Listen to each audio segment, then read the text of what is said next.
세계적인 재벌 브루넬 그룹의 회장 에단 러셀이 무대 위에 섰을 때 전 세계 경제 전문가들은 숨을 죽였다. 서울 코엑스 대회의장, APC 특별 세션. 모두가 알고 있었다. 오늘 그가 발표할 것은 차세대 고체 배터리 공장 건설 계획이라는 것을. 이미 언론에는 브루넬 동유럽의 50조 규모 메가팩토리 건설이라는 제목의 기사들이 예약 송고되어 있었다. 증시는 들썩였고 배터리 관련 주식들은 이미 상한가를 향해 치솟고 있었다. 하지만 에단 러셀은 예상과는 전혀 다른 말을 꺼냈다. 그의 목소리는 평소와 달리 조금 떨리고 있었다. 저는 오늘 여러분께 매우 사적이면서도 동시에 인류적인 이야기를 나누고자 합니다. 청중들 사이로 웅성거림이 퍼져나갔다. 사적인 이야기? 브루넬 그룹의 회장이 글로벌 경제 포럼에서. 에단은 잠시 숨을 고르더니 천천히 말을 이어갔다. 저는 배터리 프로젝트를 전면 재검토하기로 결정했습니다. 순간 장내가 술렁였다. 대신 전액 70조 원을 한국의 메디컬 테크 산업에 투자할 것을 이 자리에서 선언합니다. 회장 뒤편 스크린에 숫자가 떴다. 7000000000000 기자들의 카메라 셔터음이 폭풍처럼 쏟아졌다. 통역사들은 당황한 표정으로 서로를 쳐다봤다. 이건 누구도 예상하지 못한 반전이었다. 에단 러셀은 냉철한 투자자로 알려져 있었다. 감정보다는 데이터를, 명분보다는 수익을 우선시하는 인물. 그런 그가 배터리 대신 의료에, 그것도 한국의 70조라는 천문학적 금액을 쏟아붓겠다니. 언론들은 브루넬 쇼크 70조의 미스터리 같은 헤드라인을 만들기 시작했다. 하지만 그들 중 누구도 몰랐다.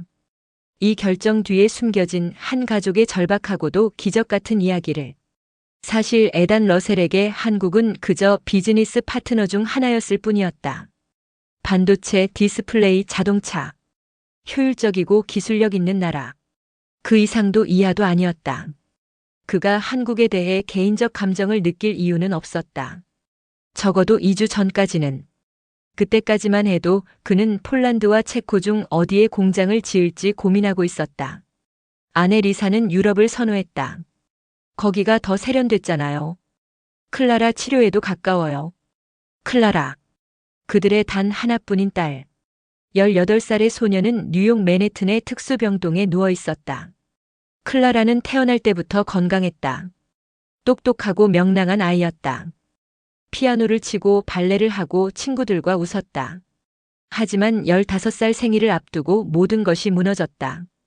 처음엔 가벼운 피로였다. 엄마, 요즘 너무 피곤해요. 리사는 사춘기라고 생각했다. 하지만 클라라는 점점 걷지 못하게 됐고 말을 잃어갔고 마침내 음식조차 삼킬 수 없게 됐다. 뉴욕의 최고 병원들이 총동원됐다. 존스 홉킨스, 메이오 클리닉, 매사추세츠 종합병원. 하지만 그들조차 명확한 진단을 내리지 못했다.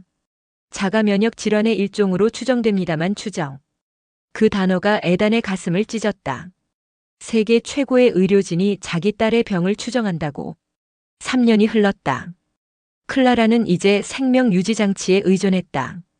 인공호흡기, 영양 공급 튜브, 24시간 모니터링.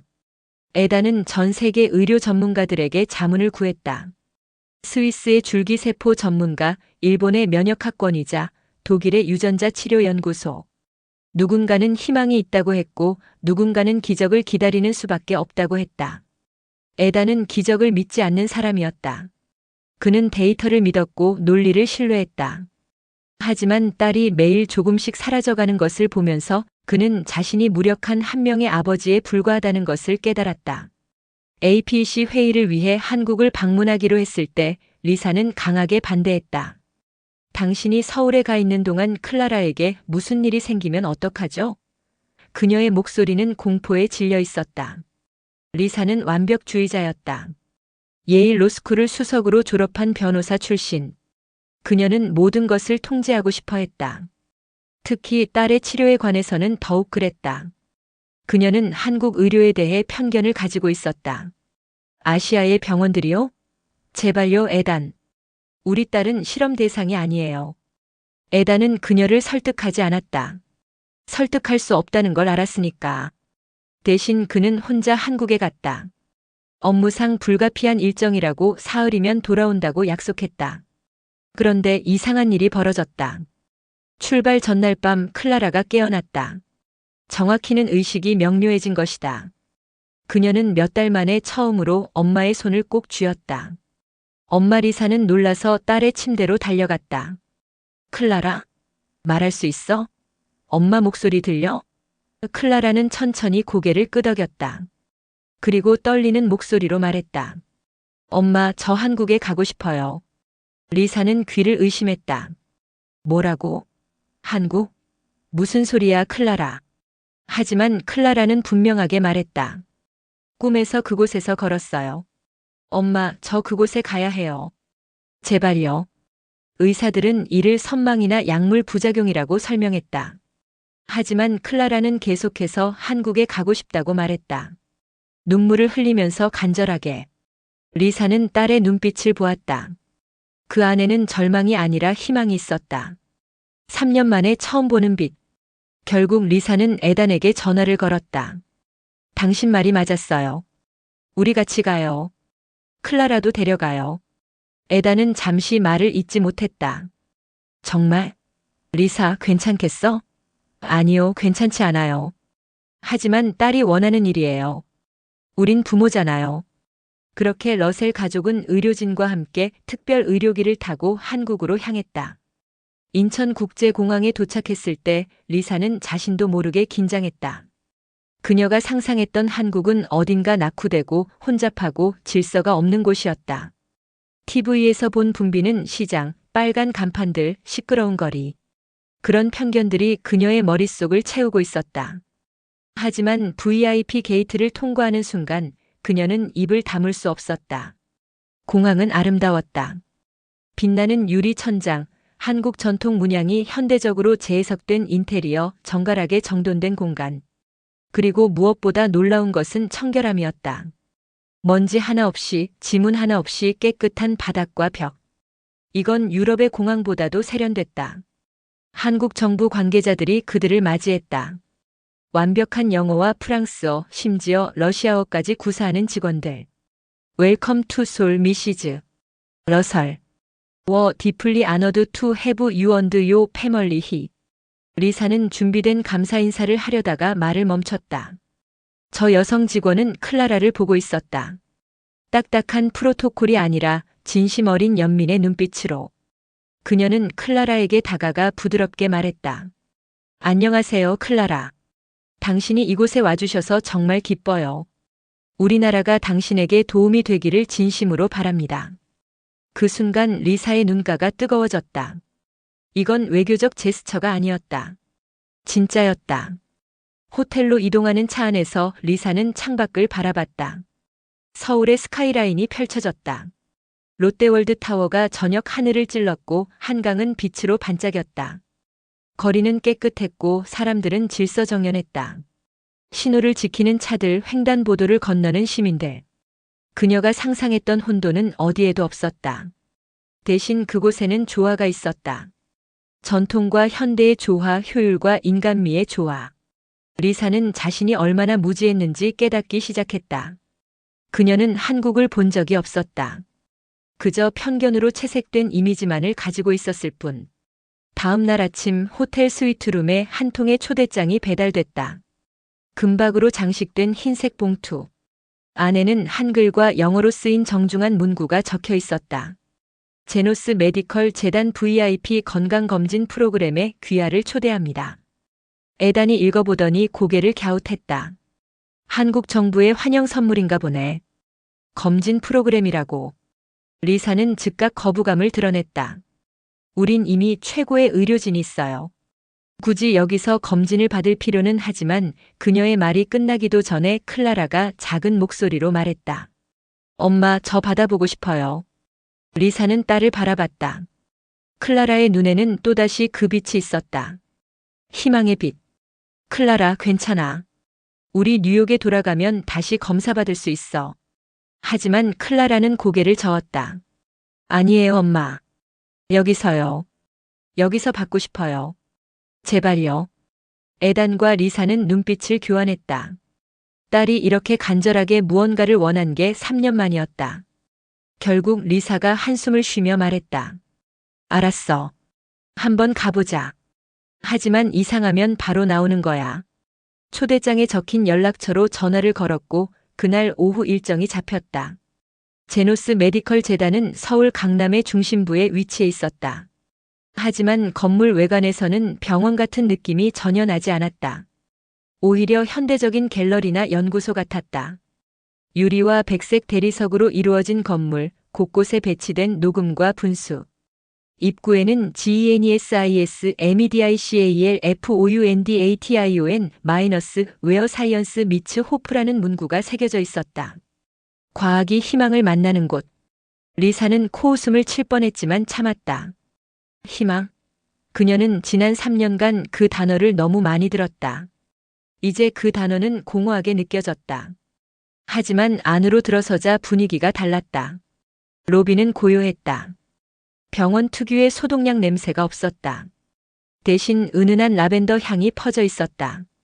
바닥은 따뜻한 나무 재질이었고 벽에는 한국 전통 산수화를 현대적으로 재해석한 디지털 아트가 흘러갔다.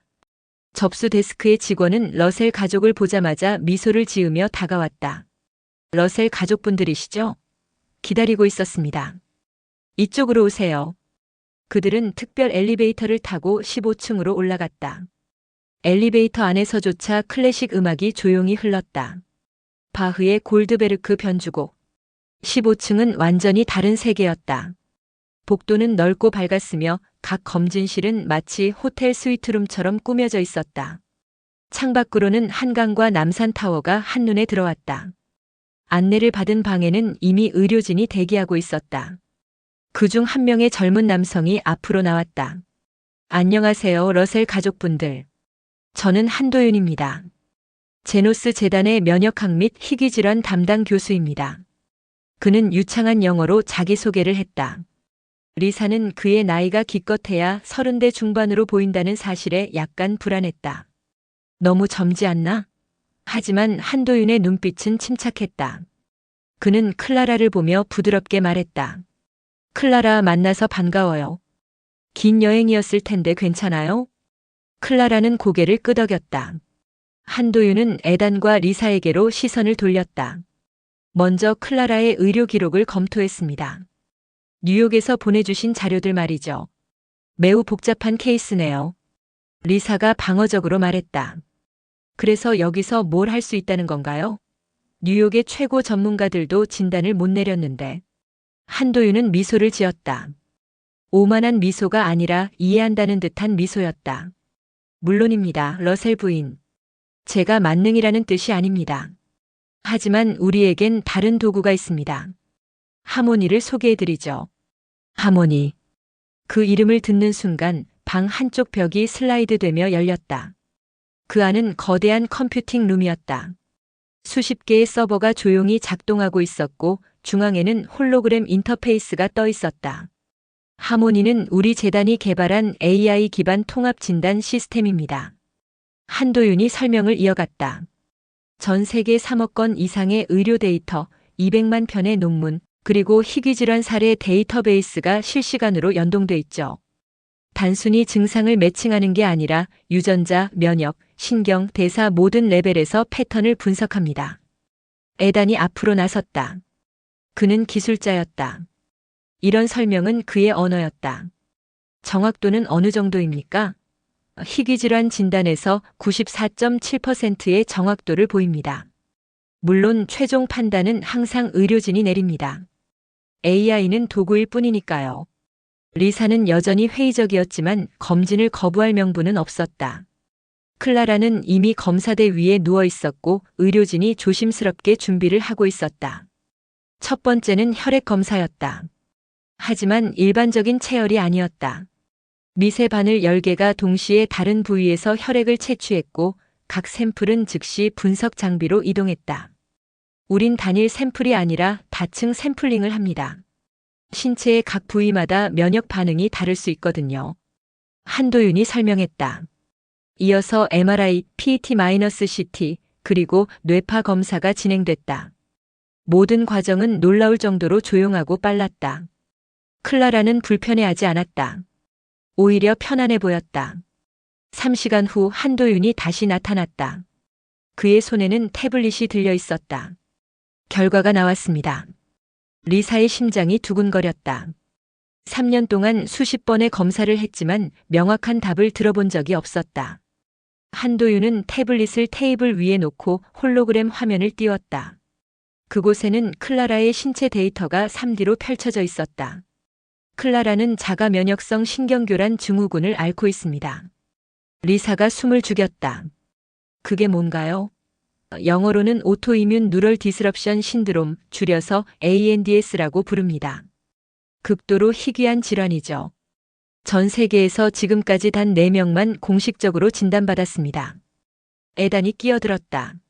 4명? 그럼 치료 사례는? 한도윤은 잠시 멈췄다가 대답했다. 2명입니다. 그리고 그가 화면을 넘겼다. 2명 모두 여기 한국에서 치료받았습니다. 방 안이 조용해졌다. 리사는 믿을 수 없다는 표정이었다. 뭐라고요? 한국에서? 한도윤은 고개를 끄덕였다. 네. 2022년에 첫 번째 환자, 2023년에 두 번째 환자를 치료했습니다. 둘 다 완치됐고 지금은 정상적인 삶을 살고 있습니다. 에단이 물었다. 어떻게 치료했습니까? IMR이라는 방법입니다. 이뮨 메모리 리셋, 면역 리셋 세포 정화술이라고 번역할 수 있겠네요. 한도윤은 화면을 다시 조작했다. 클라라의 혈액 샘플이 확대됐다. ANDS는 특정 T세포가 오작동하면서 발생합니다. 이 T세포들은 신경세포를 적으로 인식하고 공격하죠. 문제는 이 오류가 골수의 면역 기억에 각인돼 있다는 겁니다. 그래서 기존 치료법들이 효과가 없었던 거예요. 약으로 증상을 억제해도 근본 원인인 잘못된 기억이 남아있으니까요. 리사가 물었다. 그럼 IMR은 뭘 하는 건가요? 간단히 말하면 오류 T세포를 선별적으로 제거하고 면역계를 리셋하는 겁니다. 환자의 혈액을 체외로 순환시키면서 AI 기반 나노필터로 문제가 있는 세포만 골라냅니다. 동시에 줄기세포를 투여해서 건강한 면역계가 다시 형성되도록 돕죠. 에단은 기술자답게 핵심을 물었다. 성공률은? ANDS에 한해서는 100%입니다. 2명 중 2명 모두 성공했으니까요. 하지만 한도윤이 진지해졌다. 샘플 숫자가 적어서 통계적으로 유의미하다고 말하긴 어렵습니다. 그리고 과정이 쉽지 않아요. 12시간 이상 걸리는 수술이고 환자에게 부담이 큽니다. 리사가 벌떡 일어났다. 안 돼요. 우리 딸을 실험 대상으로 쓸 순 없어요. 그녀의 목소리는 떨리고 있었다. 한도윤은 침착하게 대답했다. 러셀 부인, 저는 클라라를 실험 대상이라고 생각하지 않습니다. 이건 실험이 아니에요. 검증된 과학입니다. 검증된? 겨우 2명으로? 리사의 목소리가 높아졌다. 한도윤은 태블릿을 조작해서 두 환자의 기록을 보여줬다. 이름은 가려져 있었지만 치료 전후 데이터는 명확했다. 첫 번째 환자는 16세 소녀였다. 치료 전에는 클라라와 거의 동일한 상태였다. 하지만 치료 3개월 후 그녀는 걷고 있었다. 6개월 후엔 학교로 돌아갔다. 1년 후엔 발레 공연에 섰다. 두 번째 환자는 23세 남성. 그는 치료 후 대학을 졸업했고 지금은 소프트웨어 엔지니어로 일하고 있다. 에단이 화면을 가만히 들여다봤다. 이 사람들을 만날 수 있습니까? 한도윤은 미소를 지었다. 물론입니다. 그들도 당신들을 만나고 싶어 합니다. 다음 날 러셀 가족은 서울 북쪽의 한 카페에서 첫 번째 완치 환자를 만났다. 이지은이라는 이름의 20살 여성. 그녀는 환한 미소를 지으며 클라라에게 다가왔다. 안녕, 클라라. 나도 너처럼 휠체어에 앉아 있었어. 리사는 눈을 크게 떴다. 저 건강해 보이는 여성이 4년 전엔 클라라와 같은 상태였다니. 이지은은 자신의 이야기를 들려줬다. 어떻게 병이 시작됐는지, 어떻게 절망했는지, 그리고 어떻게 제노스를 만났는지. 처음엔 나도 무서웠어. 실험 같다고 생각했지. 하지만 한도윤 교수님이 말했어. 이건 내 마지막 기회일 수도 있지만 가장 좋은 기회이기도 해. 그래서 결정했어. 후회 없이 살고 싶다고. 클라라가 조용히 물었다. 아팠어요? 이지은은 솔직하게 대답했다. 응, 많이.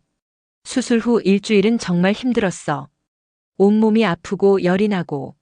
하지만 그게 끝이었어. 2주 후에 난 처음으로 손가락을 움직였어. 한 달 후엔 걸었어. 그리고 지금 그녀는 일어서서 빙글 돌았다. 나 이제 발레 선생님이야. 애들한테 춤 가르쳐. 리사의 눈에 눈물이 고였다. 이건 거짓말이 아니었다.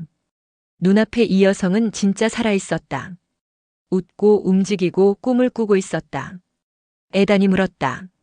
만약 다시 선택할 수 있다면 똑같은 결정을 하시겠습니까? 이지은은 주저없이 대답했다. 100번이라도요. 이 치료는 제게 생명을 돌려줬어요. 아니, 생명 이상을 줬죠. 미래를요.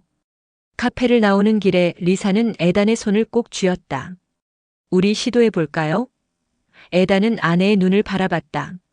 거기엔 두려움도 있었지만 그보다 더 큰 무언가가 있었다. 희망. 진짜 희망. 당신이 준비됐다면 난 괜찮소. 그날 밤 그들은 한도윤 교수에게 연락했다. 클라라의 치료를 시작하고 싶습니다. 준비는 3일이 걸렸다. 클라라의 상태를 최적화하고 줄기세포를 준비하고 수술팀을 구성하는 과정. 그동안 리사는 서울을 돌아다녔다. 그녀는 한국을 이해하고 싶었다. 이 나라가 왜 딸에게 마지막 희망이 될 수 있는지. 그녀는 인사동의 전통 찻집에 갔다. 나이든 주인 할머니는 영어를 못했지만 번역 앱으로 대화했다. 따님이 아프다고 들었어요. 우리 차 한잔 하세요. 마음이 편안해질 거예요. 그 차는 쓰면서도 달았다. 리사는 할머니의 주름진 손을 보며 생각했다. 이 나라엔 따뜻함이 있구나. 수술 전날 밤 클라라가 엄마를 불렀다. 엄마 무섭지 않아요? 리사가 놀라서 물었다. 정말? 엄만 무서운데. 클라라는 미소를 지었다. 꿈에서 본 그 장면이 계속 떠올라요. 제가 걷는 모습. 엄마랑 손잡고 한강을 걷는 모습. 그게 진짜가 될 것 같아요. 리사는 딸을 꼭 안았다. 그래, 그렇게 될 거야. 우리 꼭 함께 걸을 거야. 수술 당일 아침 제노스 재단의 수술실은 조용했다. 한도윤과 15명의 의료진이 대기하고 있었다. 에단과 리사는 대기실에서 모니터를 통해 수술 과정을 지켜봤다. 클라라의 혈액이 투명한 튜브를 통해 순환하기 시작했다. 거대한 기계 안에서 혈액은 수백 개의 미세 필터를 통과했다. AI 하모니가 실시간으로 세포를 스캔하고 문제가 있는 T세포를 식별했다. 선별된 세포들은 나노 자기장으로 분리됐다. 화면에는 숫자들이 계속 업데이트됐다. 오류 T세포 검출 847만 개, 제거된 세포 312만 개, 진행률 37%. 시간이 느리게 흘렀다. 4시간, 6시간, 9시간. 리사는 화장실에도 가지 않았다. 그저 화면을 뚫어지게 바라봤다. 에다는 그녀의 어깨를 감싸며 말했다. 잘하고 있어요. 클라라, 우리 딸. 12시간 18분 후 한도윤이 대기실 문을 열었다. 그는 피곤해 보였지만 미소를 짓고 있었다. 성공했습니다. 리사가 주저앉으며 울음을 터뜨렸다. 에단도 눈물을 닦았다. 한도윤이 계속 말했다. 클라라의 혈액은 완전히 정화됐습니다. 오류세포는 99.4% 제거됐고 줄기세포가 성공적으로 이식됐어요. 이제 그녀의 면역계는 재부팅되는 중입니다. 언제 깨어날 수 있나요? 리사가 물었다. 24시간에서 48시간 사이에 의식을 회복할 겁니다. 하지만 진짜 변화는 2주 후부터 시작될 거예요. 리사와 에다는 회복실로 달려갔다. 클라라는 평화롭게 자고 있었다. 그녀의 얼굴엔 생기가 돌고 있었다. 36시간 후 클라라가 눈을 떴다. 엄마? 리사가 딸의 손을 잡았다. 응, 엄마 여기 있어. 클라라는 천천히 주변을 둘러봤다. 수술 끝났어요? 응, 다 끝났어. 이제 괜찮아. 클라라는 작은 미소를 지었다. 그리고 5일 후 기적이 시작됐다. 클라라가 간호사를 불렀다. 저기요, 배고파요. 간호사는 깜짝 놀랐다. 클라라는 3년간 입으로 음식을 먹지 못했다. 모든 영양은 튜브로 공급됐다. 뭘 먹고 싶어요, 클라라? 따뜻한 거 죽 같은 거요. 한국식 호박죽이 준비됐다. 리사는 떨리는 손으로 한 숟가락을 떠서 딸의 입에 가져갔다. 클라라는 조심스럽게 삼켰다. 그리고 또 한 입. 리사는 울면서 웃었다. 일주일 후 클라라는 침대에서 일어났다. 물리치료사의 도움을 받아 그녀는 첫걸음을 뗐다. 비틀거렸지만 넘어지지 않았다. 두 번째 걸음, 세 번째 걸음. 엄마, 나 걷고 있어요. 리사는 카메라로 그 순간을 찍었다. 딸이 다시 걷는 순간을. 2주 후 클라라는 병원 복도를 혼자 걸었다. 한 달 후엔 계단을 오르내렸다. 6주 후 한도윤 교수가 최종 검진 결과를 발표했다. 클라라의 면역계는 정상화됐습니다. ANDS의 징후는 완전히 사라졌어요. 축하합니다, 러셀 가족분들. 에단과 리사는 서로를 꼭 안았다. 3년간의 악몽이 끝났다. 퇴원 전날 리사는 클라라와 함께 한강공원을 걸었다. 가을 바람이 불었고 은행잎이 떨어졌다. 클라라는 엄마의 손을 잡고 천천히 걸으며 말했다. 엄마, 꿈에서 본 그 장면이에요. 정확히 이거였어요. 리사는 딸을 바라봤다. 그래, 넌 진짜 용감했어. 아니에요. 한국이 용감했던 거예요. 이 나라가 날 믿어줬어요. 리사는 고개를 끄덕였다. 그녀는 자신이 얼마나 오만했는지 알았다. 한국을 무시했던 자신, 이 나라의 의료를 신뢰하지 않았던 자신. 엄마는 잘못 생각했어. 이 나라에 대해서. 미안해, 클라라. 클라라는 고개를 저었다. 괜찮아요. 이제 알았으니까요. 진짜 선진국이 뭔지. 그날 밤 에다는 브루넬 그룹 이사회에 긴급 화상회의를 소집했다. 이사들은 당황했다. 회장님, 갑자기 무슨 일입니까? 에다는 침착하게 말했다. 폴란드 배터리 공장 계획을 전면 취소합니다. 이사회는 술렁였다. 무슨 말씀입니까? 이미 50조 원이 투입됐는데 에단이 손을 들어 제지했다. 전액 70조 원을 한국의 메디컬 테크 산업에 재배치합니다. 제노스 재단과 브루넬 그룹의 합작으로 바이오메디컬 허브를 설립할 겁니다. 이사들은 반대했다. 회장님, 감정적으로 판단하시는 겁니다. 따님의 치료 때문에 에단이 차갑게 말했다. 감정? 아닙니다. 이건 가장 이성적인 판단입니다. 그는 화면을 공유했다. 제노스 재단의 데이터 IMR 기술의 잠재력, 한국 바이오 산업의 성장률, 그리고 전 세계 희귀질환 환자 수. 여러분, 배터리는 포화 시장입니다. 하지만 의료는 다릅니다. 전 세계 3억 명이 희귀질환으로 고통받고 있습니다. 그들 대부분은 치료법이 없어요. 하지만 한국은 그 해답을 가지고 있습니다. 기술뿐 아니라 시스템을, 인재를, 그리고 무엇보다 철학을 가지고 있어요. 이사 중 한 명이 물었다. 철학이요? 네. 한국 의료는 돈을 최우선으로 하지 않습니다. 사람을 최우선으로 합니다. 제 딸의 치료비가 얼마였는지 아십니까? 에단이 멈췄다. 3만 달러. 미국 같으면 300만 달러였을 겁니다. 이사회는 잠시 침묵했다. 에단이 계속 말했다. 브루넬 제노스 얼라이언스는 단순한 병원이 아닙니다. 세계 최고 수준의 연구소, 치료센터, 교육기관이 될 겁니다. 우린 여기서 다음 세대 의료를 만들 겁니다. 그리고 그 중심엔 한국의 기술과 정신이 있을 거예요. 투표가 진행됐다. 반대 3표, 찬성 9표. 안건이 통과됐다. 70조 원의 투자가 확정됐다. 에다는 화상회의를 끝내고 창밖을 바라봤다. 서울의 야경이 반짝이고 있었다. 그는 미소를 지었다. 딸을 구한 나라. 이제 그가 그 나라에 보답할 차례였다. APC 폐막식 날 에단 러셀은 단상에 올랐다. 수천 명의 청중이 그를 바라봤다. 세계 각국의 정상들, 기업인들, 언론들. 그는 원고를 내려놓고 말했다. 저는 오늘 한 명의 아버지로서 이 자리에 섰습니다. 저는 이곳 한국에서 기적을 봤습니다. 제 딸이 다시 걷는 기적을요. 청중들이 숨을 죽였다. 에단의 목소리는 떨리고 있었다. 하지만 그건 기적이 아니었습니다. 과학이었고 헌신이었고 인간을 향한 깊은 존중이었습니다. 한국은 저에게 기술을 보여준 게 아닙니다. 철학을 보여줬어요. 여러분, 우리는 지금 문명의 갈림길에 서 있습니다. 우리는 더 빠른 차를 만들고 더 강한 배터리를 만들고 더 많은 이익을 추구합니다. 하지만 정작 우리 자신은 돌보지 못하고 있어요. 한국은 다릅니다. 이 나라는 기술을 인간을 위해 사용합니다. 이윤보다 생명을 우선시합니다.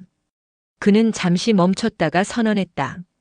그래서 저는 브루넬 그룹의 전 유럽 배터리 프로젝트를 취소합니다. 대신 70조 원 전액을 한국 바이오메디컬 산업에 투자합니다. 회장이 폭발했다. 플래시가 터졌고 기자들이 소리쳤다. 에다는 계속 말했다. 브루넬 제노스 얼라이언스가 출범합니다. 우리는 희귀질환, 난치병, 그리고 인류가 포기했던 질병들에 맞설 겁니다. 그리고 우리는 성공할 겁니다. 한국이 보여준 길을 따라서요. 객석에서 클라라가 일어났다. 그녀는 지팡이 없이 혼자 힘으로 걸어나와 아버지에게 다가갔다. 청중들이 기립박수를 보냈다. 클라라는 마이크를 건네받아 말했다. 저는 클라라 러셀입니다. 3년 전 저는 죽어가고 있었어요. 세계 최고의 병원들도 날 포기했어요. 하지만 한국은 포기하지 않았습니다. 그녀의 목소리는 떨렸지만 분명했다. 저는 오늘 여기 서 있습니다. 걷고 말하고 꿈꿀 수 있습니다. 한국이 제게 생명을 돌려줬으니까요. 그래서 저도 약속합니다. 저도 언젠가 이곳에서 사람을 살릴 거예요. 의사가 되어서요. 박수가 쏟아졌다. 사람들은 울고 있었다. 리사는 객석에서 눈물을 닦았다. 그녀는 생각했다. 한국에 대한 모든 편견, 모든 무지를 부끄러워하며 이 나라는 그녀가 상상했던 것보다 훨씬 더 위대했다. 기술로 위대한 게 아니라 마음으로 위대했다. 폐막식이 끝나고 한도윤 교수가 에단을 찾아왔다. 회장님 감사합니다. 에단이 고개를 저었다. 아닙니다. 감사해야 할 사람은 저입니다. 교수님과 이 나라가 제 딸을 살렸습니다. 한도윤은 미소를 지었다. 우린 그저 할 일을 했을 뿐입니다. 그게 의사의 길이니까요. 그날 밤 러셀 가족은 남산타워에 올랐다. 클라라는 계단을 직접 걸어 올라갔다. 정상에서 그들은 서울의 야경을 내려다봤다. 수백만 개의 불빛이 반짝였다. 클라라가 말했다. 아빠, 이 도시가 정말 아름다워요. 에단이 딸의 어깨를 감싸며 대답했다. 그래, 정말 아름답지. 그리고 이제 이곳은 우리의 두 번째 고향이야. 리사가 덧붙였다. 우리가 생명을 빚은 곳이니까. 그들은 서로를 안았다. 한강이 빛나고 있었고 서울은 잠들지 않았다. 이 도시는 계속 깨어 있었다. 꿈을 꾸는 사람들을 위해, 희망을 잃지 않는 사람들을 위해. 3개월 후 브루넬 제노스 얼라이언스의 기공식이 열렸다. 인천 송도에 세워질 이 복합 단지는 10만 평 규모였다. 연구소, 병원, 교육센터, 그리고 환자 가족을 위한 숙소까지. 에다는 첫 삽을 뜨며 말했다. 이곳에서 우리는 불가능을 가능으로 만들 겁니다. 한국이 우리에게 보여준 것처럼요. 클라라도 그 자리에 있었다. 그녀는 이제 서울대학교 의예과 준비반에 등록했다. 한국어를 배우고 한국 문화를 공부하고 있었다. 언젠가 저도 한도윤 교수님처럼 환자들을 살리고 싶어요. 한도윤이 옆에서 미소를 지었다. 넌 이미 많은 사람들에게 희망을 줬어, 클라라. 내 이야기가 전 세계에 알려졌으니까. 실제로 클라라의 이야기는 전 세계 언론에 보도됐다. CNN, BBC, NHK, 알자지라. 모두가 한국의 의료 기적에 대해 이야기했다. 그리고 제노스 재단에는 전 세계에서 문의가 쏟아졌다. 희귀질환을 앓는 환자들, 포기하지 않으려는 가족들. 그들 모두가 한국으로 향했다. 제노스 재단은 국제환자센터를 확장했고 더 많은 의료진을 채용했다. IMR 기술은 ANDS뿐 아니라 다른 자가 면역 질환에도 적용되기 시작했다. 루푸스, 다발성 경화증, 크론병. 하나씩 치료 성공 사례가 쌓여갔다. 1년 후 클라라는 서울대 캠퍼스를 걷고 있었다. 한국어는 아직 서툴렀지만 친구들이 도와줬다. 클라라야, 오늘 점심 뭐 먹을래? 된장찌개? 친구들이 웃었다. 너 이제 진짜 한국 사람 다 됐네. 클라라도 웃었다. 그녀는 한국이 좋았다. 이 나라의 빠른 속도, 따뜻한 사람들, 그리고 포기하지 않는 정신. 수업이 끝나고 그녀는 제노스 재단으로 향했다. 자원봉사를 하기 위해서. 그곳에서 그녀는 새로운 환자들을 만났다. 그들 중 한 명은 독일에서 온 12살 소년이었다. 그는 클라라와 같은 병을 앓고 있었다. 안녕, 난 클라라야. 클라라가 부드럽게 말했다. 소년은 겁에 질린 눈으로 그녀를 바라봤다. 너도 아파? 클라라는 고개를 끄덕였다. 응, 나도 너랑 똑같았어. 하지만 이제 괜찮아. 그리고 너도 괜찮아질 거야. 진짜? 진짜야. 여기 선생님들은 마법사야. 나한테도 마법을 걸어줬거든. 소년이 작게 웃었다. 클라라는 그의 손을 잡았다. 무섭지? 나도 무서웠어. 하지만 용기를 내. 넌 혼자가 아니야. 소년의 어머니가 클라라에게 독일어로 뭔가 말했다. 통역사가 전달했다. 당신이 우리 가족에게 희망을 줬다고 하십니다. 당신의 이야기를 듣고 여기 왔다고요. 클라라는 눈시울이 붉어졌다. 자신의 고통이 누군가에게 희망이 될 수 있다니. 그날 저녁 클라라는 아버지에게 전화를 걸었다. 아빠, 오늘 정말 특별한 일이 있었어요. 뭔데, 클라라? 내가 누군가에게 희망이 됐어요. 내 이야기가 한 소년을 한국으로 데려왔대요. 에단의 목소리가 부드러워졌다. 그거 알아? 넌 이미 수천 명에게 희망이야. 내가 걸을 때마다, 웃을 때마다, 꿈꿀 때마다. 넌 증명하는 거야. 불가능은 없다는 걸.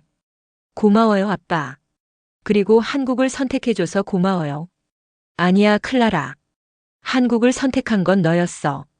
넌 꿈에서 그곳을 봤잖아. 내가 옳았어. 2년이 흘렀다. 브루넬 제노스 얼라이언스는 송도에 우뚝 섰다. 30층 규모의 연구병원, 최첨단 장비, 그리고 전 세계에서 모인 의료진. 개원식 날 에단과 리사, 그리고 클라라가 테이프 커팅을 했다. 한국 대통령도 참석했다. 오늘은 한국 의료의 새로운 역사가 시작되는 날입니다. 러셀 회장님과 브루넬 그룹, 그리고 제노스 재단에 깊은 감사를 드립니다. 에단이 답사를 했다. 감사해야 할 사람은 저희입니다. 한국이 우리 가족을 구했습니다. 이제 우리가 세계를 구할 차례입니다. 병원 로비에는 특별한 조형물이 세워졌다. 클라라가 걷는 모습을 형상화한 청동상. 그 아래 명판에는 이렇게 적혀 있었다. Where impossible becomes possible 마이너스 불가능이 가능이 되는 곳. 클라라는 그 조형물 앞에 서서 울었다. 엄마, 이게 진짜 나야? 리사가 딸을 안으며 말했다. 응, 우리 용감한 딸. 넌 세상을 바꿨어. 그날 밤 러셀 가족은 다시 한강을 걸었다. 3년 전 그들이 꿈꿨던 그 장면처럼. 클라라는 더 이상 비틀거리지 않았다. 그녀는 건강하게 확신에 차서 걸었다. 아빠, 엄마, 저 결정했어요. 클라라가 말했다. 뭘? 저 평생 한국과 함께할 거예요. 여기서 의사가 되고, 여기서 환자들을 치료하고, 여기서 가족을 꾸릴 거예요. 에단이 미소를 지었다. 그래, 클라라. 내가 원한다면. 이 나라가 날 살렸어요. 이제 내가 이 나라를 위해 살고 싶어요. 리사가 딸의 머리를 쓰다듬었다. 넌 이미 하고 있어, 클라라. 매일매일. 그들은 다리 위에 멈춰 섰다. 한강의 물결이 반짝이고 서울의 불빛이 그들을 감쌌다. 클라라는 생각했다. 이곳이 내 집이구나. 생명을 되찾은 곳, 꿈을 다시 꾼 곳, 사랑을 배운 곳. 5년 후 클라라 러셀 박사는 브루넬 제노스 얼라이언스의 소아과 의사가 됐다. 그녀는 한국어를 유창하게 구사했고 한국 이름도 가지고 있었다. 러셀 은혜 환자들은 그녀를 은혜 선생님이라고 불렀다. 그녀는 매일 아침 병원 로비의 청동상 앞에 섰다. 그리고 마음속으로 되뇌었다. 감사합니다, 한국. 제게 생명을 주셔서. 이제 제가 다른 이들에게 생명을 줄게요. 그리고 그녀는 진료실로 향했다. 오늘도 누군가의 희망이 되기 위해, 오늘도 불가능을 가능으로 만들기 위해 한국이 그녀에게 가르쳐 준 것처럼 에단 러셀은 이제 70이 넘었다. 그는 브루넬 그룹의 회장직에서 물러났지만 브루넬 제노스 얼라이언스의 이사장으로 남아 있었다. 그는 매년 서울을 방문했다. 그리고 매번 한도윤 교수를 만나 차를 마셨다. 교수님, 그때 우리 딸을 구해주셔서 정말 감사합니다. 한도윤은 이제 백발이 섞였지만 여전히 온화한 미소를 지었다. 회장님, 전 그저 제 일을 했을 뿐입니다. 클라라가 스스로 이겨낸 거예요. 아닙니다. 교수님과 한국이 없었다면 우리 딸은 없었을 겁니다. 그들은 창밖을 바라봤다. 송도의 브루넬 제노스 얼라이언스 건물이 햇빛에 반짝이고 있었다. 그곳에서 매일 수백 명의 환자가 치료받고 수십 건의 연구가 진행되고 수백 명의 의대생이 배우고 있었다. 그리고 그 모든 것의 중심에는 한 가족의 이야기가 있었다. 절망에서 희망으로, 편견에서 이해로, 불가능에서 가능으로 나아간 이야기. 한국이 세계에 보여준 것은 기술이 아니었다. 인간을 향한 깊은 존중이었다. 그리고 그 정신은 이제 전 세계로 퍼져나가고 있었다. 클라라처럼 한 걸음 한 걸음,